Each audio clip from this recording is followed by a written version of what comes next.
Next जो हमारा example है वो है 2D एरे के अंदर सॉर्टिंग परफॉर्म करना। हमने एक एग्जाम्पल परफॉर्म किया था 1D एरे के केस में, जहाँ पे हमने एलिमेंट्स को असेंडिंग ऑर्डर में सॉर्ट किया था और डिसेंडिंग ऑर्डर में सॉर्ट करने का क्वेश्चन मैंने आप लोगों को दिया था। तो लगभग वही कंसेप्ट है हमारा, बस हमें सॉर्टिंग ही यहाँ पे परफॉर्म करनी है। लेकिन अगर हम 2D के रिस्पेक्ट में बात करते हैं तो यहाँ पे जो सॉर्टिंग का कंसेप्ट है वो थोड़ा सा कॉम्प्लिकेटेड हो जाता है। क्यों कॉम्प्लिकेटेड हो जाता है? क्योंकि यहाँ पे हर एक एलिमेंट को एक्सेस करने के लिए हमें दो इंडेक्सेस की जरूरत है।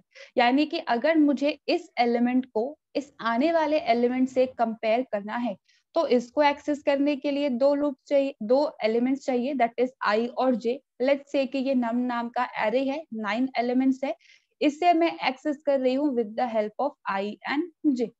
अब यहाँ पे अगर इस नेक्स्ट एलिमेंट को मुझे एक्सेस करना है तो मैं यहाँ पे आई जे प्लस वन को काम में नहीं ले सकती। क्यों काम में नहीं ले सकती? क्योंकि अगर जे प्लस वन को काम में लेंगे तो सिर्फ रो के अंदर ये काम करेगा, मुझे रो के अंदर काम नहीं करवाना, पूरी एरे को मुझे यहाँ पे सॉर्टिंग इम्प्लीमेंट करनी है।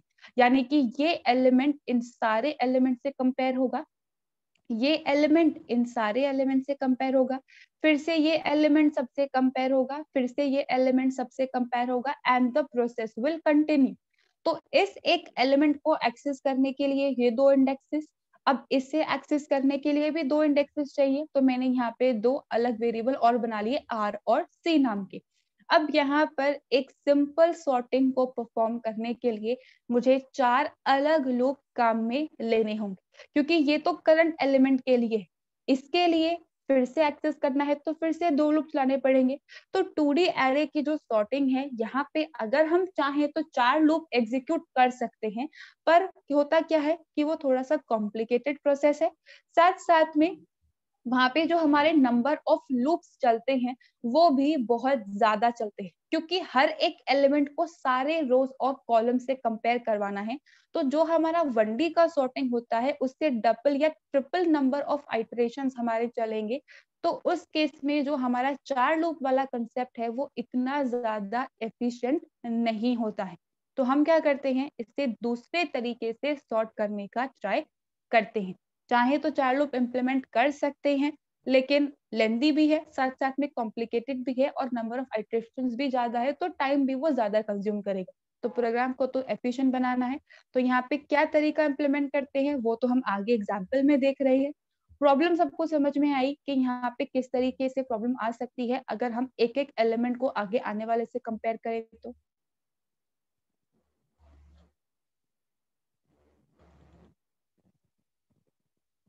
Alright then, let's move with the example.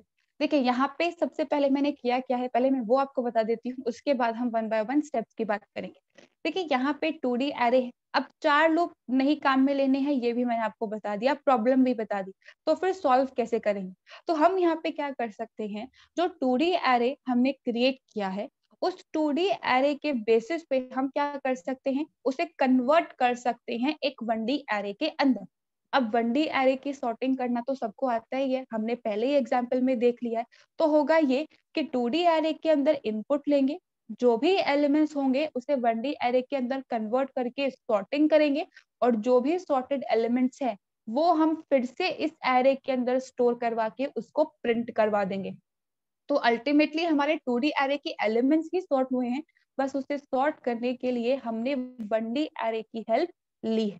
तो अब यहाँ पे नम नाम का मैंने एक इंटीजर टाइप का 2D एरे क्रिएट किया है, जहाँ पे 3 रोज है हमारे पास में और 3 कॉलम्स है। अब रो और कॉलम को अगर एक्सेस करना है तो दो काउंटर वेरिएबल्स चाहिए, that is I and J. अब यहाँ पे 3 by 3 की मैट्रिक्स है, यानी कि टोटल 9 एलिमेंट्स ही हमारे पास हैं। तो टेम्प नाम का मैंने एक 1D एरे क्रिएट किया है जिसके अंदर 9 एलिमेंट्स प्रेजेंट है। अब यहाँ पे मान लीजिए कि साइज और साइज होता तो उसके अकॉर्डिंग काम करता, तो यहाँ पे 9 एलिमेंट्स का एक एरे क्रिएट हो गया है।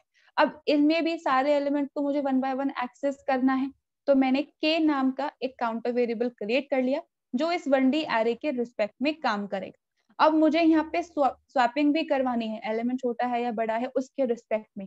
तो स्वैपिंग के लिए थर्ड वेरिएबल को काम में लेना है, तो टी नाम का एक थर्ड वेरिएबल मैंने यहाँ पे क्रिएट कर लिया, फॉलोड बाय CLR SCR। अब करना क्या है, 1 by 1 2D array के अंदर इनपुट लेना है। तो I is equals to 0 less than 3 तक हमारा लूप चलेगा and I plus plus. Same goes for the next loop. J is equals to 0, J is less than 3 and J plus plus. उसके बाद एक printf message that is enter an integer and scanf %d comma address of num of ij. तो 0 0 0 1 0 2 1 0 1 1 1 2 2 0 2 1 और 2 2 इन सारे indexes पे हमारे पास में input आएगा। लेकिन अब इस पे डायरेक्टली सॉर्टिंग तो इम्प्लीमेंट करनी नहीं है। करना क्या है, इसे 1D एरे के अंदर कन्वर्ट करना है। बेसिकली इसके अंदर जो भी वैल्यूज हमने इनपुट ली है उसे 1 बाय 1 1D एरे के अंदर असाइन करना है। अब किसी भी तरीके की एरे की अगर हम बात करें तो इंडेक्सिंग तो हमेशा 0 से ही स्टार्ट होती। तो मैंने यहाँ पे इसीलिए जब k वेरिएबल को क्रिएट किया था तो उसे 0 से इनिशियलाइज कर दिया। अब यहाँ पे मैंने क्या लिखा है, temp of k is equals to, temp क्या है 1D एरे और k क्या है 0। तो इस टेम्प के 0 इंडेक्स पे क्या असाइन होगा, जो अभी हमने रिसेंटली इनपुट लिया है। तो जब पहली बार हमारा लूप चलेगा, i की वैल्यू 0 है और j की वैल्यू भी 0 है, तो इस नम एरे के 0 0 इंडेक्स पे जो वैल्यू है उसे मैंने इस टेम्प के 0 इंडेक्स पे असाइन करवा दी। तो 1 बाय 1 इनपुट आएगा और 1 बाय 1 हम इसे असाइन करवाएंगे। लेकिन अगर मैं सिर्फ इतना स्टेटमेंट लिखूं तो होगा क्या, हर बारी यहाँ पे 0 इंडेक्स पे ही वैल्यू असाइन होती होगी। ऐसे नहीं करवाना, 0 1 2 3 4 जितने इंडेक्सेस हैं, जितनी हमारी मैट्रिक्स है, उतने सारे एलिमेंट्स को स्टोर करना है। तो उसके बाद मैंने यहाँ पे k के अंदर इंक्रीमेंट कर दिया, k प्लस प्लस, k की वैल्यू अब क्या बन जाएगी 1 बन जाएगी। अब फिर से लूप चलेगा, i की वैल्यू 0 ही है लेकिन j की वैल्यू इंक्रीमेंट होके हमारी 1 हो चुकी है। तो अब जो इनपुट हम रिसीव करेंगे वो इस नम एरे के 0 रो के 1 कॉलम पे होगा।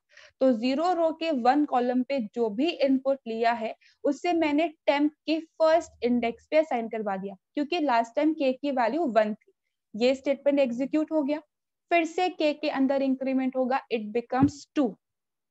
फिर से यहाँ पे हमारे पास में j के अंदर इंक्रीमेंट होगा, j की वैल्यू भी 2 बन गई है, 2 लेस देन 3 कंडीशन ट्रू है। फिर से printf और scanf चलने वाला है, num of ij, i की वैल्यू 0 ही है और j की वैल्यू है हमारी 2।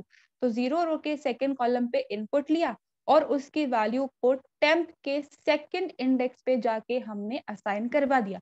यानी कि पहली रो का जो हमने इनपुट लिया है वो 0 1 और 2 इंडेक्स पे हमारे पास में प्रेजेंट है। k के अंदर फिर से इंक्रीमेंट, नाउ इट बिकम्स 3, लेकिन j का लूप तो ओवर हो गया हमारा।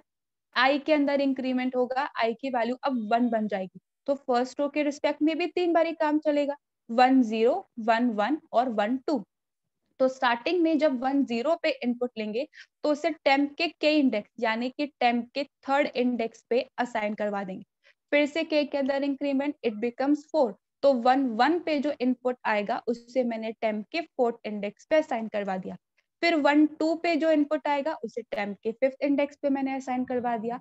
And the same process will continue कब तक, जब तक टोटल 9 एलिमेंट्स का इनपुट हम एक्सेप्ट नहीं कर लेते।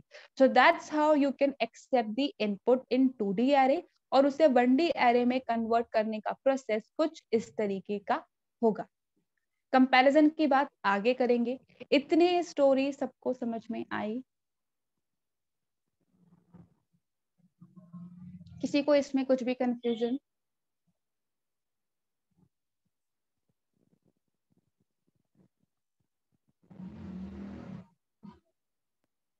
अब यहाँ पे नेक्स्ट जो प्रोसेस है वो तो बड़ा ही सिंपल सा है। जैसे कि हमने पहले एग्जांपल में कवर किया था, सॉर्टिंग वाला पार्ट बिल्कुल वही है। बस यहाँ पे 1D एरे को क्रिएट करना थोड़ा सा यहाँ पे डिफरेंस हो सकता है। अगर ये स्टेटमेंट मिस कर दिया आपने प्लस प्लस वाला तो फिर यहाँ पे गड़बड़ होगी, क्योंकि सारे एलिमेंट फिर 0 इंडेक्स पे ही असाइन होते रहेंगे। तो ये 2 स्टेटमेंट्स ध्यान से काम में लेने हैं। अब यहाँ पे सिंपली करना क्या है, 1 बाय 1 एलिमेंट को बाकी सारे एलिमेंट से कंपेयर करवाओ और हमारा सारा काम हो जाएगा। तो 0 से लेके लेस देन 9 तक का मैंने लूप चलाया है, क्योंकि अब हम बात कर रहे हैं टेम्प की। हम यहाँ पे 2D एरे की बात नहीं कर रहे हैं, यहाँ पे टेम्प की बात कर रहे हैं। और यहाँ पे 0 से लेके 8 इंडेक्स तक ही हमारे पास में एलिमेंट प्रेजेंट है। तो लेस देन इक्वल टू 8 लिखिए, या फिर लेस देन 9 लिखो, बात एक ही है। तो 0 से लेके 8 तक का हमारा लूप चलेगा हर एक एलिमेंट के लिए। अब करंट वैल्यू को आगे आने वाली वैल्यू से हमें कंपेयर करवाना है। तो j is equals to i plus 1, j is less than 9 यानी कि 8 तक। तो अगर इसकी वैल्यू 0 है तो 0 इंडेक्स पे जो एलिमेंट है वो फर्स्ट से कंपेयर होगा। अगर इसकी वैल्यू 1 है तो फर्स्ट पे जो एलिमेंट है वो सेकंड से कंपेयर होगा एंड सो ऑन। क्योंकि करंट एलिमेंट को करंट एलिमेंट से ही कंपेयर करवाने का कोई मतलब है ही नहीं। 0 इंडेक्स वाले एलिमेंट को 0 इंडेक्स से कंपेयर करवाओगे तो बस टाइम वेस्ट होगा और कुछ नहीं है। 5 कभी 5 से बड़ा होगा ही नहीं, वो तो उसके बराबर ही होगा। तो इसी वजह से यहाँ पे 0 से नहीं बल्कि +1 से हम काम करते हैं। अब यहाँ पे अगर हमारी करंट वैल्यू आगे आने वाली वैल्यू से बड़ी है तो हमें क्या करना है, क्योंकि हम असेंडिंग ऑर्डर में सॉर्टिंग कर रहे हैं तो जो छोटी वाली वैल्यू है वो पहले पहुंच जाएगी और जो बड़ी वाली वैल्यू है वो बाद में चली जाएगी। तो इफ टेम्प ऑफ आई यानी कि टेम्प का 0 index is greater than temp of J यानी कि टेम्प का फर्स्ट इंडेक्स, तो क्या करो, दोनों को आपस में इंटरचेंज कर दो। तो अब यहाँ पे इंटरचेंज अगर करेंगे तो यहाँ पे जैसे कि मैंने आपको पहले एक्सप्लेन किया था, अगर temp of I is equal to temp of J लिख दूं तो यहाँ पे होगा क्या, इसकी वैल्यू लॉस हो जाएगी। वैल्यू लॉस नहीं करवानी, इसकी वैल्यू इसमें आएगी और इसकी वैल्यू इसमें आएगी। तो यहाँ पे किसी भी तरीके का लॉस नहीं हो, वैल्यू हमारी एज सच हमारे पास में ही रहे। तो उसके लिए मैंने एक और वेरिएबल क्रिएट कर लिया टी नाम का। t is equals to temp of I, तो 0 इंडेक्स की वैल्यू इधर जाके स्टोर हो जाएगी। Temp of I is equals to temp of J, तो इसकी जो वैल्यू है वो इधर आके स्टोर हो गई, यानी कि एक जो ऑपरेशन था इंटरचेंज वाला वो तो परफॉर्म हो गया। अब सिंपली करना क्या है, जो इसकी वैल्यू है वो इधर जाके असाइन करवानी है, और वो किसके अंदर है, t के अंदर। तो temp of j is equals to t। तो मान लेते हैं कि यहाँ पे 0 इंडेक्स पे 5 है और फर्स्ट इंडेक्स पे यहाँ पे 1 है। तो 5 is greater then 1, of course 5 is greater then 1। तो t के अंदर क्या आ जाएगा, 5, और यहाँ पे टेम्प ऑफ i के अंदर क्या आ जाएगा, 1। अब यहाँ पे temp of j is equal to t, t के अंदर क्या है, 5। तो यहाँ पे जो 5 और 1 थे वो अब इंटरचेंज होके 1 और 5 बन जाएंगे। That's how the swapping works, और ये बिल्कुल वैसा ही है जैसे कि 1D के रिस्पेक्ट में हमने इम्प्लीमेंट किया था। अब यहाँ पे ये सेम प्रोसेस चलता रहेगा। जो हमारा 0 इंडेक्स है फिर वो सेकंड से कंपेयर होगा, फिर थर्ड से, फिर fourth, then fifth, then six, then seventh and then 8। तो यहाँ पे अल्टीमेटली एक राउंड कंप्लीट करने के बाद हमें कुछ स्पेसिफिक एलिमेंट्स मिल जाएंगे। फिर उसके बाद फर्स्ट इंडेक्स से स्टार्ट होगा, फर्स्ट इंडेक्स सेकंड से कंपेयर होगा, then third, then fourth, then fifth, then six, then seven, then 8 and then उसके बाद जे का लूप खत्म। फिर यहाँ पे सेकंड इंडेक्स काम करेगा तो सेकंड 3 4 5 6 7 8 से कंपेयर होगा, फिर 3 4 5 6 7 8 से कंपेयर होगा, 4 5 6 7 8 से कंपेयर होगा, 5 6 7 8 से कंपेयर होगा, 6 7 8 से कंपेयर होगा और 7 8 से कंपेयर होगा, and the process will continue जब तक हमारे सारे एलिमेंट्स एग्जिस्ट कर रहे हैं तब तक। तो ये वाला जो पार्ट है ये बिल्कुल वही है जैसे कि हमने पहले डिस्कस किया हुआ है, बबल सॉर्टिंग, जैसे कि मैंने नाम आपको बताया था। ठीक है, तो यहाँ पे जिस तरीके के हमारे एलिमेंट्स हम इनपुट करेंगे उस तरीके से यहाँ पे हमारे पास में काम होगा। इस वाले पार्ट में कुछ कंफ्यूजन है, एक बार ड्राई रन बताना है दोबारा से। एज आई सेड कि लेट्स अज्यूम कि ये वाला हमारा एरे काम कर रहा है। अब यहाँ पे फिर से वही सेम प्रोसेस होने वाला है। टेम्प ऑफ आई क्या है, आई की वैल्यू तो हमारे पास में 0 ही है, लेकिन temp of J increment okay अब 1 के बजाय 2 हो जाएगा।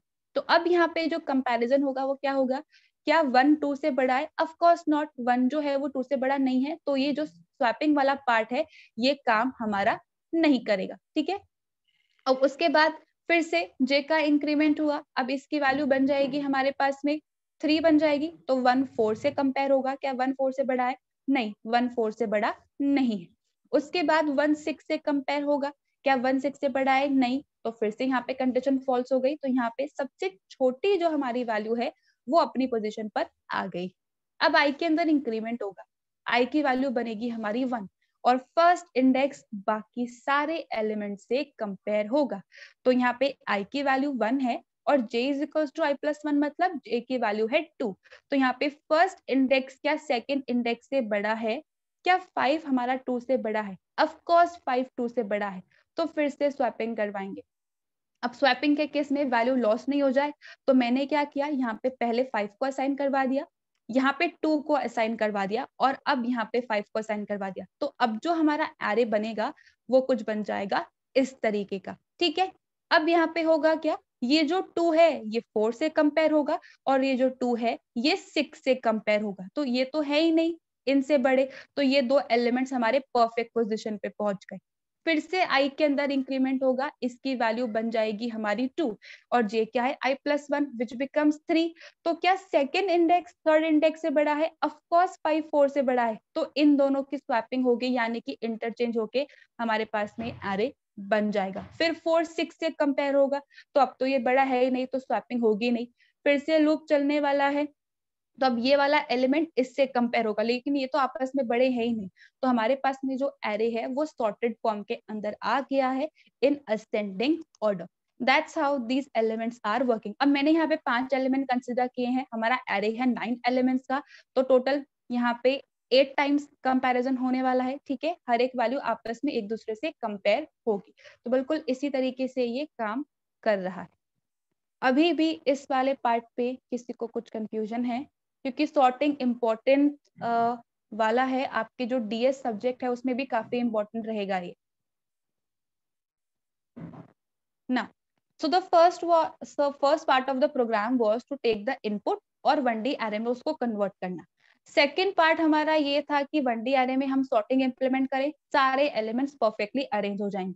अब यहाँ पे हमें करना क्या है, जो हमने सॉर्टिंग परफॉर्म की है अब उसकी हेल्प से हमें वापस से 2D एरे के अंदर भी तो असाइन करना पड़ेगा, क्योंकि 2D एरे के अंदर तो वही जो ओरिजिनल एलिमेंट्स है वो प्रेजेंट है और सॉर्टिंग वाले टेम्प के अंदर प्रेजेंट है। तो अब क्या करेंगे, स्टार्ट से लेके एंड तक का लूप चलाएंगे, 1 बाय 1 टेम्प के अंदर जो वैल्यू है वो अब हम 2D एरे के अंदर असाइन करवा के उसको प्रिंट करवाएंगे। तो चाहो तो आप अलग अलग लूप में भी करवा सकते हो, मैंने असाइनमेंट और प्रिंटिंग सेम लूप के अंदर ही करवा दी। अब यहाँ पे टेम्प की जो इंडेक्सिंग है वो स्टार्ट हो रही है 0 से, लेकिन क्योंकि k वेरिएबल जो है वो ऑलरेडी इंक्रीमेंट होके 9 पर पहुंच चुका है, अब 9 तो कोई इंडेक्स ही एग्जिस्ट नहीं करता, तो एरर आएगी प्रोग्राम के अंदर, तो इसलिए मैंने k को फिर से 0 से असाइन करवा दिया, उसको नई वैल्यू उसके अंदर असाइन करवा दी। अब यहाँ पे 2D एरे के लिए सेम दो लूप चलेंगे, एक हमारा चलेगा i का और एक हमारा चलेगा j का, 0 से लेके 2 तक का और 0 से लेके 2 तक का। अब करना क्या है, टेम्प के 0 इंडेक्स पे जो वैल्यू है वो इस एरे के 0 0 इंडेक्स पर आएगी, टेम्प के फर्स्ट इंडेक्स पे जो वैल्यू है वो इस एरे के 0 1 इंडेक्स पे आएगी, टेम्प के सेकंड इंडेक्स पे जो वैल्यू है वो 0 2 पर आएगी, टेम्प के थर्ड इंडेक्स पे जो वैल्यू है वो 1 0 पर आएगी। इस तरीके से असाइनमेंट हमें यहाँ पे करना है, यानी कि 1 बाय 1 वैल्यू एक्सेस करनी है। तो i और j का लूप चलाने के बाद मैंने यहाँ पे लिखा है num of ij is equals to temp of k। i की वैल्यू 0 है, j की वैल्यू 0 है और k की वैल्यू भी 0 है, तो 0 0 इंडेक्स पे क्या करो, इस एरे के 0 इंडेक्स की वैल्यू असाइन करवा दो। तो अभी जैसे हमने 5 एलिमेंट्स की सॉर्टिंग करी तो 1 यहाँ पे असाइन हो जाएगा। अब यहाँ पे जब ऑलरेडी सही वैल्यू इसके अंदर आ गई है तो सिंपली उसको प्रिंट ही तो करवाना है, तो printf%d/t num of ij, तो 0 0 इंडेक्स की वैल्यू प्रिंट हो जाएगी। अब नेक्स्ट टाइम जब लूप चलेगा तब फर्स्ट इंडेक्स की वैल्यू आनी चाहिए, तो यहाँ पे मैंने कर दिया k के अंदर प्लस प्लस।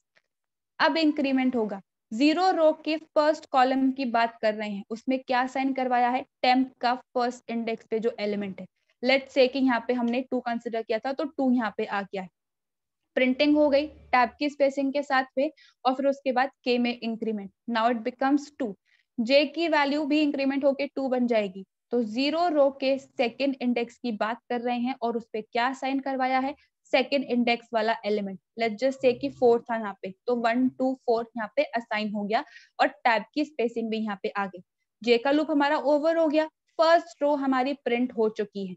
अब यहाँ पे नेक्स्ट लाइन पे आना है, तो j के लूप ओवर होने के बाद मैंने लिखा है printf/n, तो अब आ जाएंगे नेक्स्ट लाइन के अंदर, ठीक है। यहाँ पे k को इंक्रीमेंट करके 0 1 2 3, यहाँ पे हमारी अब इसकी वैल्यू 3 बन चुकी है। फर्स्ट रो के 0 कॉलम की बात कर रहे हैं, तो फर्स्ट रो के 0 कॉलम पे क्या होगा, टेम्प के थर्ड इंडेक्स की जो वैल्यू है, फिर फर्स्ट रो के फर्स्ट कॉलम पे क्या होगा, टेम्प के फोर्थ इंडेक्स पे जो है, फर्स्ट रो के सेकंड कॉलम पे क्या होगा, जो इसके 5th इंडेक्स पर है। तो सिमिलरली साथ साथ में असाइनमेंट होता जाएगा और साथ साथ में एलिमेंट्स की प्रिंटिंग भी होती जाएगी।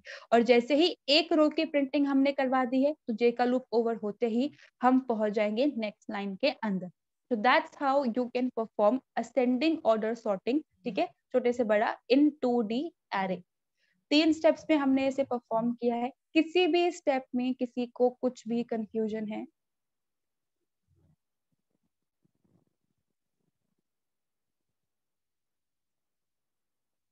सबको क्लियर है ये वाला एग्जाम्पल?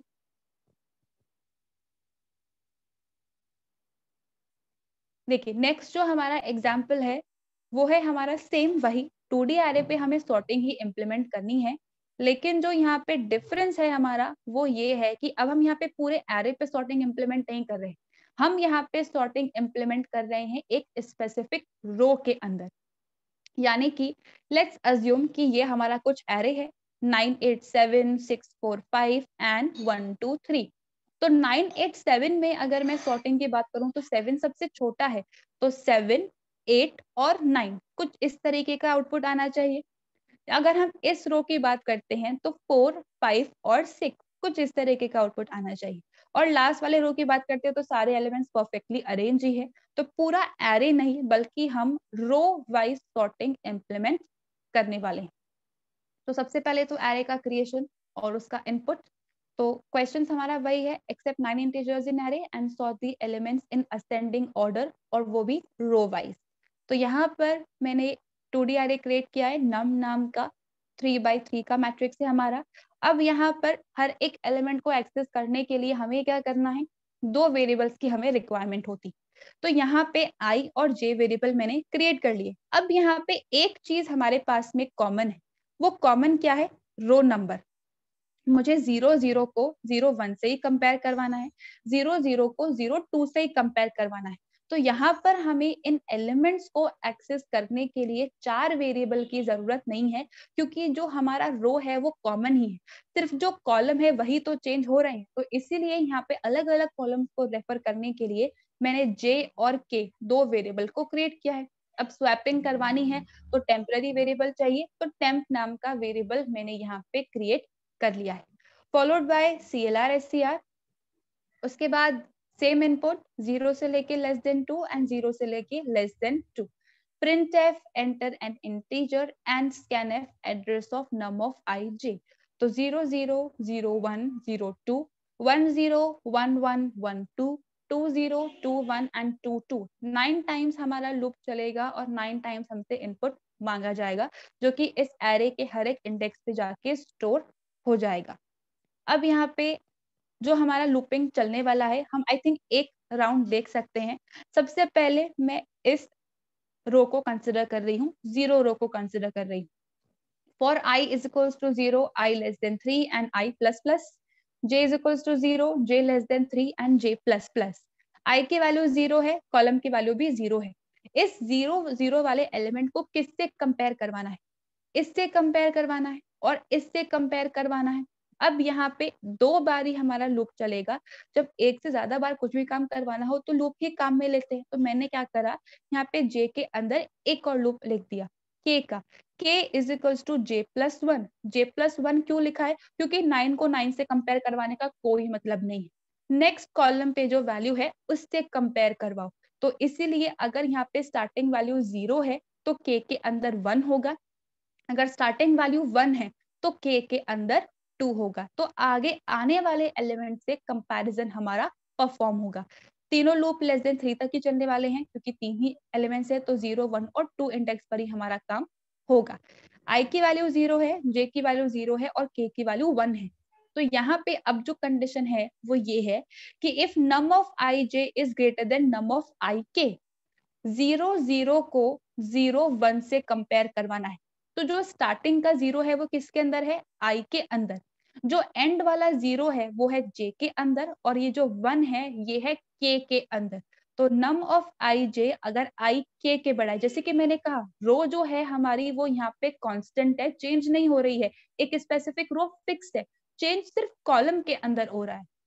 तो करंट वैल्यू अगर आने वाले वैल्यू से बड़ी है, 0 0 इंडेक्स पे जो एलिमेंट है दैट इज 9, अगर वो 0 1 इंडेक्स से बड़ा है यानी कि 8 से बड़ा है, ऑफ कोर्स कंडीशन ट्रू है तो क्या करवा दो, स्वैपिंग इम्प्लीमेंट करवा दो। तो temp is equals to num of ij is equals to num of ik and num of ik is equals to temp।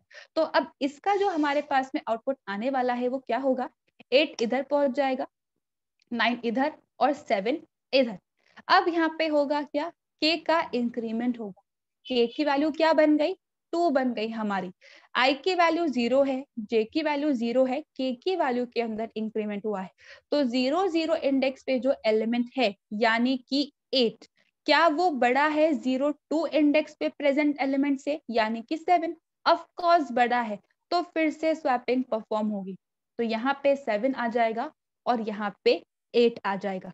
तो पहली बार हमारा लूप चल चुका है और पहली बार में हमने इतने एलिमेंट्स को फेच किया है, के वाला काम हो गया है पहली बार। अब जे के अंदर इंक्रीमेंट होगा, जे की वैल्यू पहले 0 थी, अब जे की वैल्यू बन जाएगी 1। हमने इस एलिमेंट को इन सब से कंपेयर करवा लिया था, 0 इंडेक्स पे जो भी प्रेजेंट था। अब फर्स्ट इंडेक्स पे जो भी प्रेजेंट है उससे आगे आने वाले से कंपेयर करवाना है। तो जे की वैल्यू इंक्रीमेंट करके 1 कर दी, के की वैल्यू बन जाएगी हमारी 2। तो 0 1 पे जो एलिमेंट है क्या वो 0 2 से बड़ा है, 0 1 पे जो एलिमेंट है क्या वो 0 2 से बड़ा है, ऑफ कोर्स बड़ा है।